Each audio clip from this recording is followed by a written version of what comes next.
So we are scanning and testing 230 children at time point 1, and they will go for intervention, and then they come back for the second scan. So total number of like 460 scans. That's this episode's guest, Dr. Rajesh Khanna, a researcher and professor at the University of Alabama. Welcome to Lindamood-Bell Radio, a podcast on all things literacy and learning. I'm Dave Hungerford for Lindamood-Bell, and we believe that every individual can learn to read and comprehend to their potential. Lindamood-Bell has a new online learning community for teachers who take our workshops. It's called the Imagery Language Connection.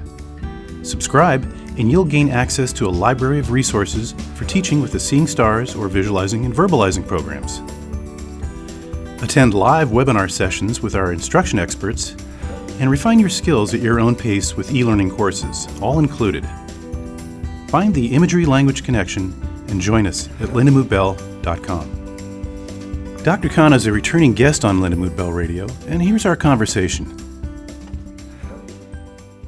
Well, welcome. Today's episode, I'm having a conversation with Dr. Rajesh Khanna, who we've met before. He's the director of the Cognition, Brain, and Autism Lab at the University of Alabama. He's also a professor in the psychology department there. Dr. Khanna, welcome. Thank you so much. Thank you. We talked about a year and a half ago, and I know you've made some changes. You were at the University of Alabama, Birmingham, and you're now at the University of Alabama in Tuscaloosa.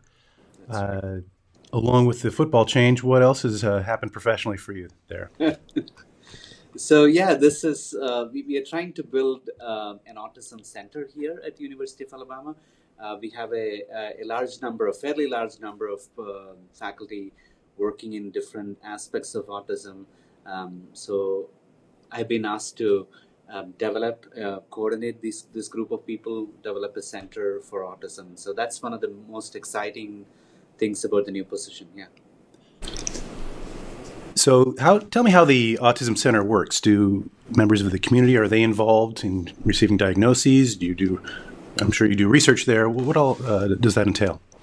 Yeah, the center will have all those components, and it'll have a research aspects.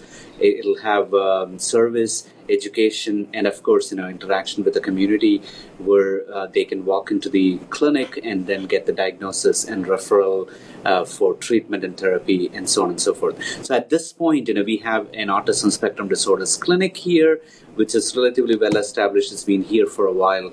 And then we have lots of researchers in different departments, including psychology, communications disorders, special education, even in biology. So we have a bunch of researchers, who will be conducting research. And the center will be an umbrella to accommodate all these different entities on campus, including clinic, research, and service, and community outreach, and all those things. I know I had the opportunity to visit you in Birmingham and got to tour the FMRI scanner, which was very exciting. You must have one of those there as well. So we have at UA, we have a clinical scanner, which you can use for research only at downtime. But this is that stage, where we have a lot of neuroscience researchers on campus, and we are in the process of purchasing a new MRI scanner here, which hopefully will be fully research-dedicated scanner. Nice. Well, what particular research projects do you have underway right now? So right now we have 4 different projects. One is a big project, which we have talked about before. Lindamood-Bell funded us to collect the preliminary data for that project, and we have published on that. And we have expanded that project significantly, and that's one of the main projects. It's called Brain Read, basically testing the impact of reading intervention on language brain or the reading brain. We can talk in detail about that. Yeah, let's get some of the details on that. I know it's interesting because I was personally involved in helping try to recruit students across the country from our learning centers that would be interested. That's right. What were some of the parameters that we were looking for in the subjects?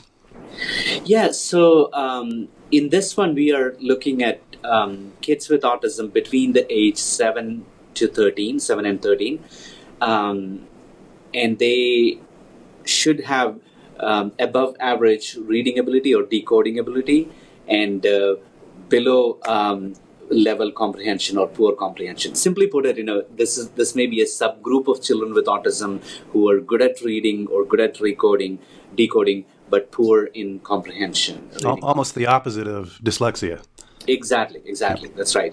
So that's what we are trying to recruit, and then they also should have an IQ of minimum 70 because they have to do some of these tasks which are language processing at the word level and sentence level. So that's the criteria for inclusion for us. And why did you choose children particularly that had just that deficit in comprehension versus reading or decoding? So in this study, we are targeting specifically how we can address reading comprehension problems, and then we are using Lindamood-Bell's visualizing and verbalizing for language comprehension and thinking intervention.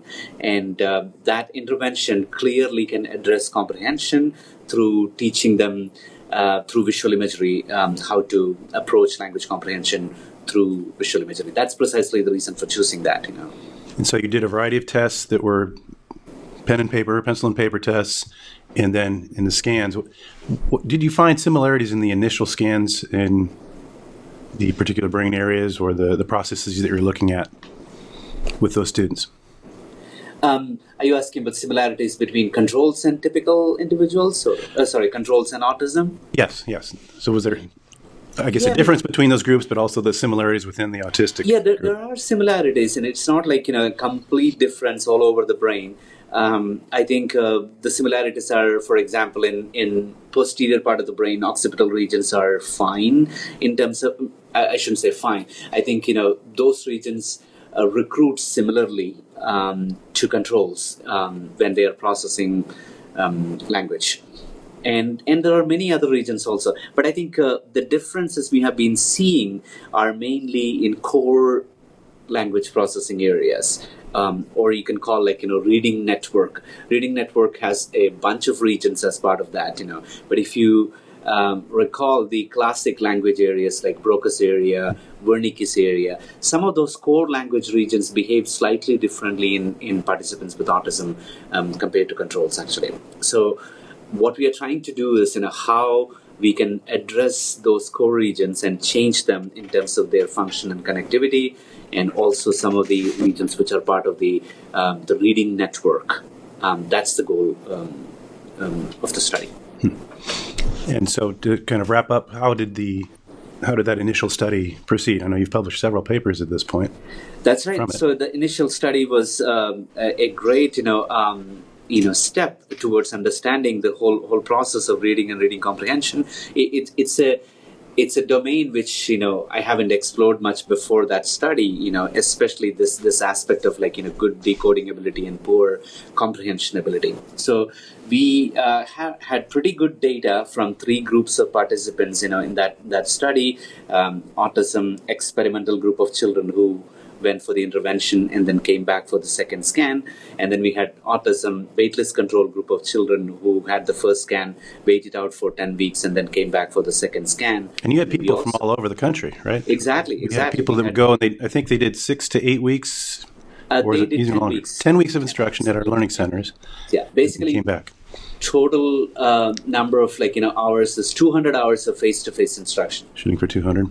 And then we had participants from California, New Jersey, all parts of the country coming to Birmingham to do that. But I think what we found was very interesting in many of those studies. I think we published 4 papers from that, and then there are a few more in the making at this point. And we had these specific regions like Broca's, Wernicke, and some other parts of the reading network regions changing its connectivity as a result of intervention from pre to post. And we also found that some of those changes in connectivity and brain activity was proportional to the improvement in language comprehension measured behaviorally, which was very, very interesting. So that data provided really good results in terms of these changes, and that's what we submitted for funding to NIH. And tell me, for the layperson, tell me why connectivity, what it is and why it's important. So the connectivity, when we are speaking in general, I think in neuroimaging language, connectivity mostly refers to functional connectivity.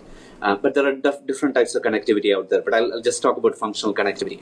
Functional connectivity, what it means is that you have region A of the brain activated at a certain time point, and then region B of the brain activated at a time point.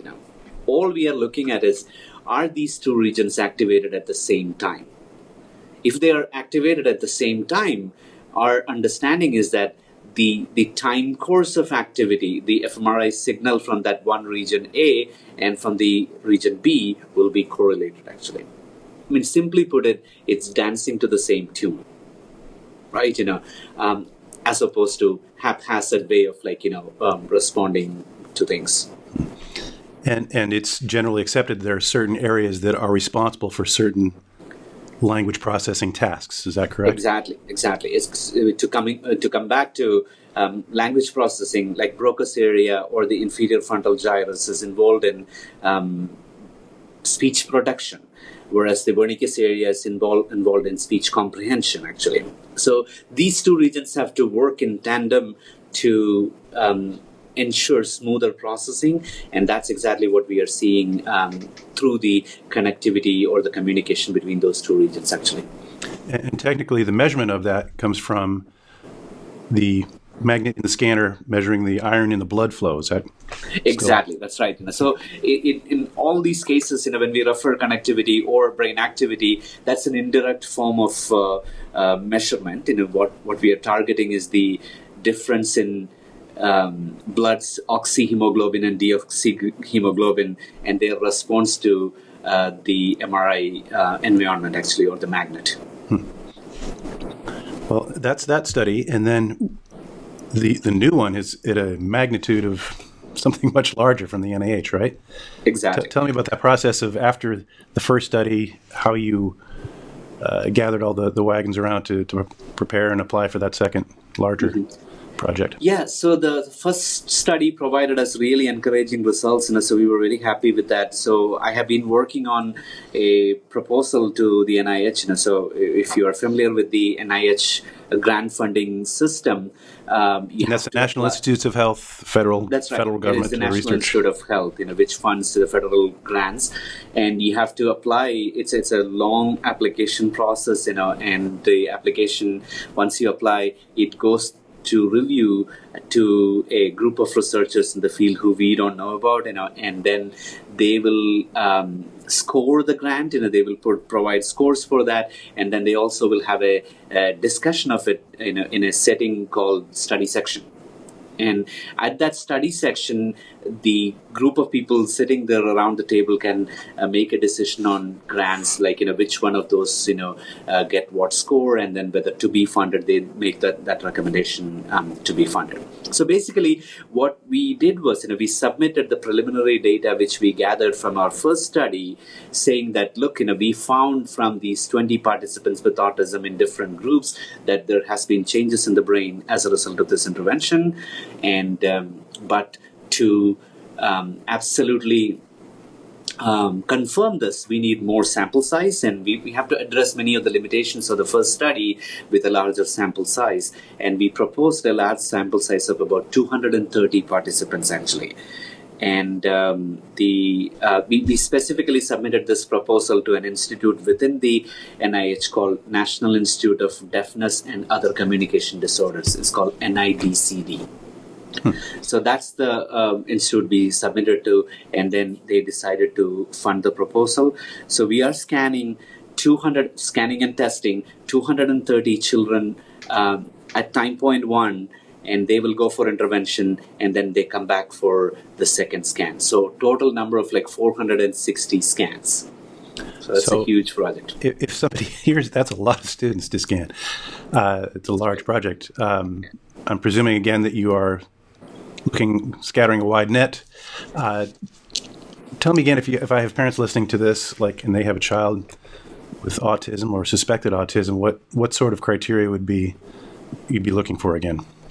Yeah, so again, we are looking at these three or four different criteria, mainly that they should have average or above average decoding ability or reading ability, and then their language comprehension should be poor compared to that, or below average, that level, and their IQ has to be around 70. So those are the main criteria, and they also should have a diagnosis of autism. Right, but we also, like, among the 230 children I mentioned, not all of them are children with autism. So about 110 or 115 children among that are children with autism. And then we have another group of like 50 children who are typical children, but with the same profile of language problem.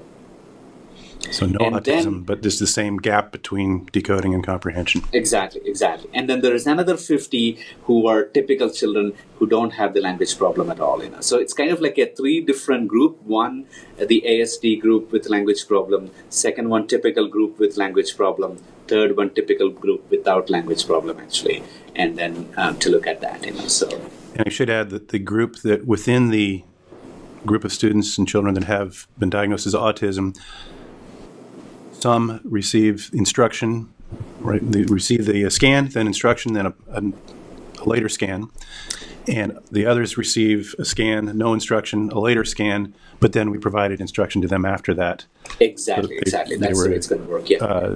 Fairly provided with, since they're chosen randomly at that point, they were fairly provided with instruction. Mm-hmm. That is correct. And so when does this epic journey start?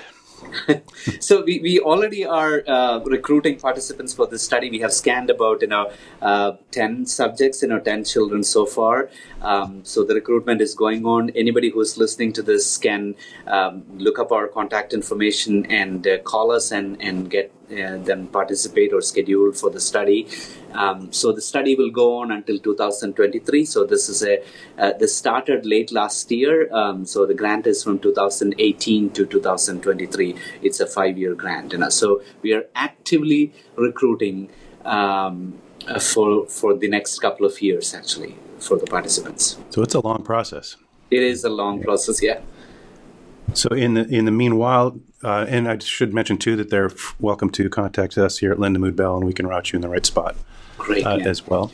And given that it is so long, what other initiatives do you have going currently? So we, in terms of recruitment, I think we have a lot of channels we are trying to target. For example, in Birmingham and around, and in Alabama, we have lots of facilities. Some special schools for children with autism, some other care facilities, outreach, program offices and things like that. We have 2 well-established clinic for autism spectrum disorders at these universities. We also rely heavily on Lindamood-Bell to help us, from their centers across the country.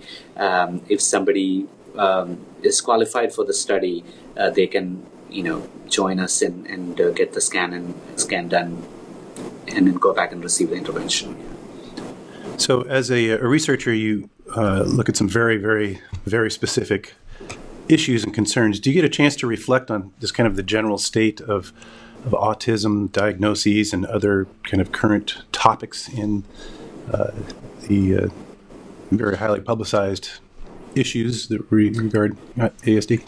Yeah, definitely. Time and again, we always think about, the practical realities of autism diagnosis and getting diagnosis done and so on and so forth. Like, any state for that matter, I think there is probably a wait for getting the diagnosis because of the resource, the limitations in resources and the kind of techniques involved in diagnosis, etc., etc. So from a neuroimaging point of view, we always think that even in 2019, the diagnosis is based on behavioral observation and of the child and interview with the parents. So the gold standard for diagnosis are 2 instruments, which you probably know. One is the Autism Diagnostic Observation Schedule, ADOS, which is an interaction with the child for a length of time. The second one is an interview called Autism Diagnostic Interview, ADI, which is a 2.5-hour long interview with the parents of the child with autism. And I think you have to be research reliable for diagnosis, to get a diagnosis, to participate in research, but you can be clinically trained to get clinical diagnosis. But to simply put it, I think neuroscience researchers like us, we have been looking: is there a way to enhance the pace of this diagnosis? And we are all thinking: can we detect a biomarker for this disorder? Is there some sort of biological marker, genetic or brain level, to identify a child may have autism at a very early age? In other words, is there like a scan trigger that you can see ultimately that's going to say, here it is? Exactly. And parents usually ask when they come, Sure. and we scan the brain, and they ask, like, can you tell me what's wrong with my son's brain? And it's very difficult. Autism is too complicated to make such a quick diagnosis. So so far, I don't think there is any reliable biomarker out there. But I think neuroscientists, as well as other geneticists, and all are working towards that. What exactly would be a reliable marker for this disorder? So we're looking at diagnoses and looking at just the sheer number of diagnoses is reported by the CDC is increased so dramatically over the past couple of decades.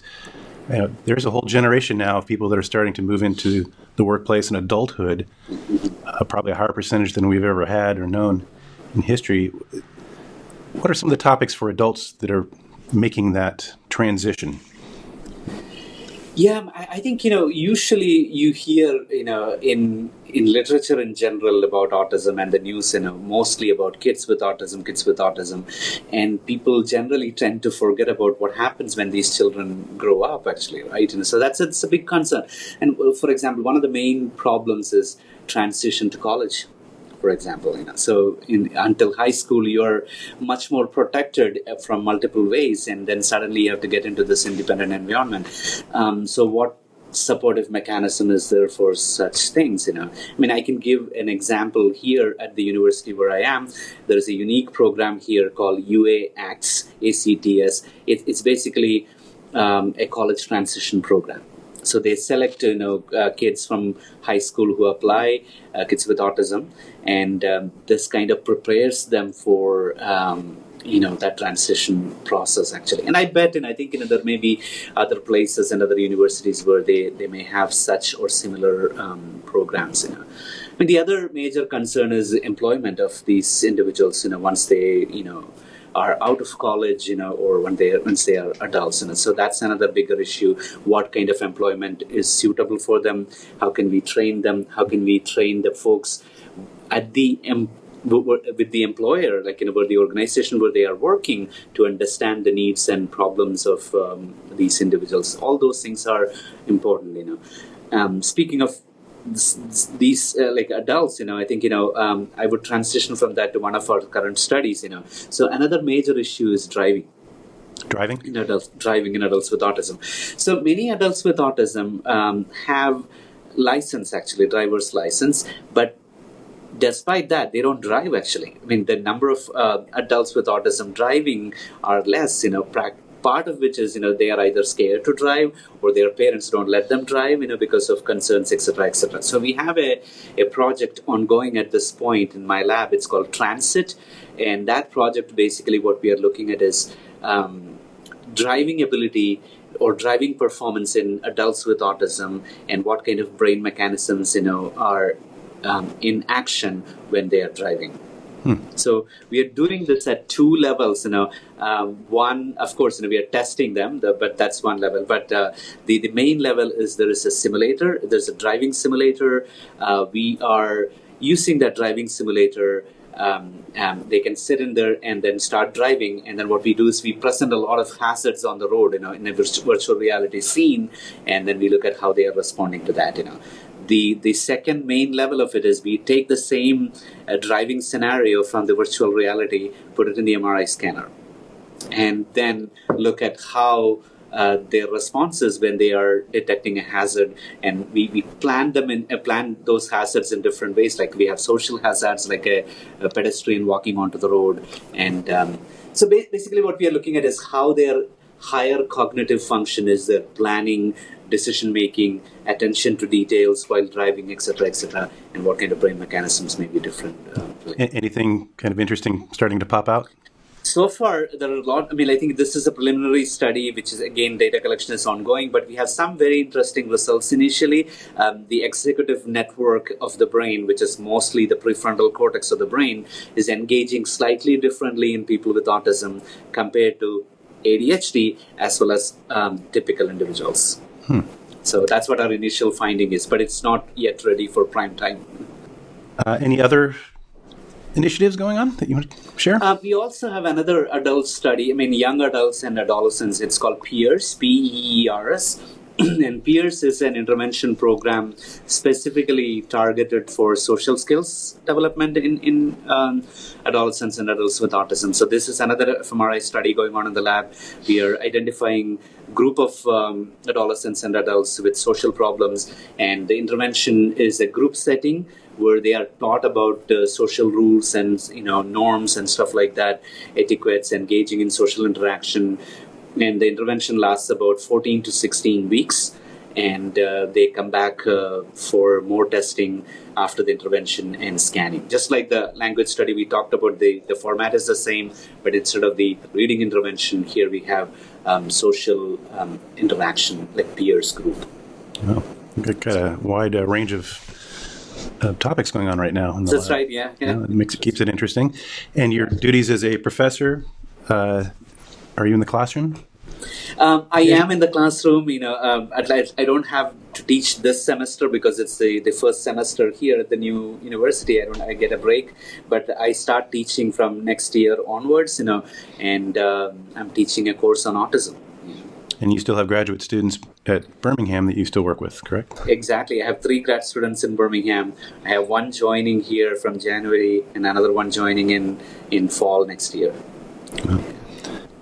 Well, I want to thank you for joining me again today. It's nice to get caught up with you in your busy research endeavors. I'd like to hear about that. And maybe if you could tell anybody that is interested, whose child or knows somebody that may qualify for your ongoing large study, kind of how they can get a hold of you.